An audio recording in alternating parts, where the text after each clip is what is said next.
नमस्कार, मैं हूं देवेंद्र। आप देख रहे हैं पंजाब केसरी टीवी चंडीगढ़। नीसा के राष्ट्रीय अध्यक्ष और federation of private school Haryana के प्रदेश अध्यक्ष कुलभूषण शर्मा मेरे साथ हैं। आज उन्होंने प्रेस कॉन्फ्रेंस की है। कोरोना के बाद लगातार स्कूल बंद चल रहे थे सर, उसी को लेकर आज आपने प्रेस कॉन्फ्रेंस की है। क्या कुछ मुद्दे आपने रखे? हमने सबसे पहला मुद्दा तो एक ये रखा कि जो हमारे एग्जिस्टिंग स्कूलों की सूची जो है वो 600-700 से 1000 के करीब स्कूल हैं, वो लंबित पड़ी है निदेशालय के पास एक किसी अलमारी में बंद। तो उनकी नोटिफिकेशन की जाए, क्योंकि सरकार आगे राहत देने जा रही है भूमि के मानकों में। तो राहत उन्हीं के लिए तो वो राहत है। अगर उनकी नोटिफिकेशन नहीं होगी तो राहत किसके लिए? तो वो जो राहत देने से पहले उनकी नोटिफिकेशन जारी की जाए, ताकि उस राहत का लाभ उठाकर, खट्टर सरकार द्वारा दी जाने वाली राहत का लाभ उठाकर वो मान्यता की मुख्य धारा में आ सके और प्रदेश के ज़्यादा से ज़्यादा स्कूल मान्यता प्राप्त हो सके, और उससे उनके बच्चों को भी लाभ मिलेगा कि वो मान्यता प्राप्त स्कूलों के बच्चे हैं। दूसरा, हम कह रहे हैं कि भी स्कूलों को अब रीओपन करना चाहिए। जब बोर्ड क्लासेस ओपन हो गई हैं 10th और 12th, तो सोशल डिस्टेंसिंग या किसी भी तरीके ब्लेंडेड लर्निंग किसी भी फार्मूले के साथ अब जो है प्राइमरी और मिडिल स्कूलों को भी खोला जाना चाहिए, ताकि इन बच्चों का जो लर्निंग लॉस है वो ज़्यादा बढ़े नहीं। अन्यथा ये कैसे प्रमोट होंगे? बिना परीक्षा के और बिना शिक्षा के अगर बच्चा प्रमोट होता है तो वो आगे जाकर किस प्रकार का विद्यार्थी बनेगा, इस पे चिंतन मंथन करने की अब ज़रूरत है। एक तो आप कब से ये स्कूल खोले जाने की मांग कर रहे हैं और पीछे जो है कुछ कोरोना केसेस बच्चों में आ गए थे, फिर आपकी क्या कुछ सुझाव हैं कि इन सुझावों के तहत स्कूल खोल लिए जाएं और इतनी तारीख को खोल लिए जाएं? देखिए, अब वैक्सीन भी आ चुकी है और वैक्सीन लगनी भी शुरू हो चुकी है। और जब पहले स्कूल खुले और कुछ स्कूलों में कोरोना के केस आए, तो ऐसा तो पहले जब दूसरे संस्थान भी खुले थे तो उनमें भी केस आए थे, फिर दोबारा लॉकडाउन हुआ था और फिर सरकार ने खोले, क्योंकि खोलना भी ज़रूरी है, अदरवाइज़ देश नहीं चल पाएगा।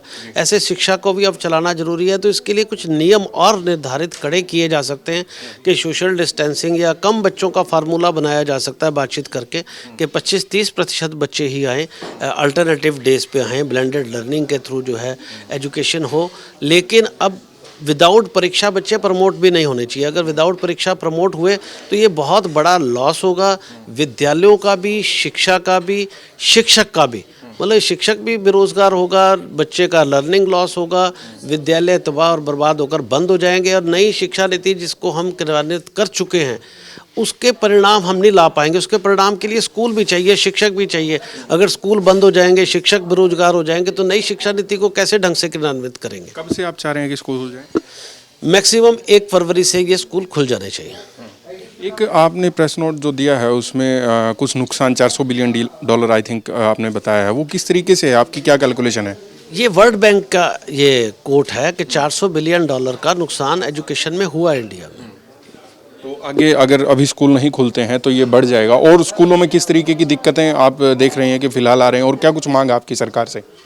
और स्कूलों में दिक्कतें ये आ रही हैं, जो बसेस पहले हमारी फिटनेस के लिए जिला स्तर पे हो जाती थी, उनको कमिश्नर लेवल पे कर दिया गया, जिससे 100-100, 150 किलोमीटर वैसे जाना पड़ेगा बसों, और वैसे ही आर्थिक संकट में है स्कूल।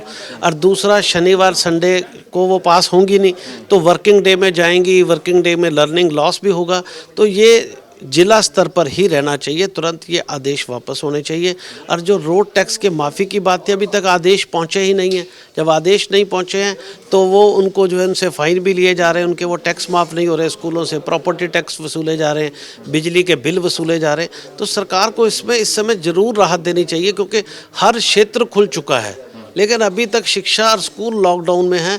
तो सरकार को संवेदना दिखाते हुए, क्योंकि शिक्षा ही नींव है किसी राष्ट्र की मजबूती का, राष्ट्र के विकास का, अगर हम उसको इग्नोर करेंगे तो इसका मतलब हम संजीदा ही नहीं है अपने देश के विकास के लिए। हमें यहाँ पर संजीदा होना चाहिए, और राष्ट्र निर्माता कहे जाने वालों की जो जॉब जा रही है, जो राष्ट्र निर्माण में कार्य कर रहे हैं, उनको कहीं ना कहीं राहत प्रदान सरकार को करनी चाहिए और अपनी संवेदना दिखानी चाहिए।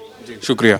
तो Kulbhushan Sharma, federation of private school Haryana और नीसा के राष्ट्रीय अध्यक्ष मेरे साथ थे, और उन्होंने सरकार से स्कूल खोले जाने की मांग की है। जो प्राइमरी स्कूल हैं उनको भी जल्दी ही खोल दिया जाए, ताकि जो पढ़ाई का नुकसान है वो हो रहा है वो ना हो। मैं हूं देवेंद्र, कैमरा के पीछे मेरे सहयोगी अमनदीप सिंह। नमस्कार।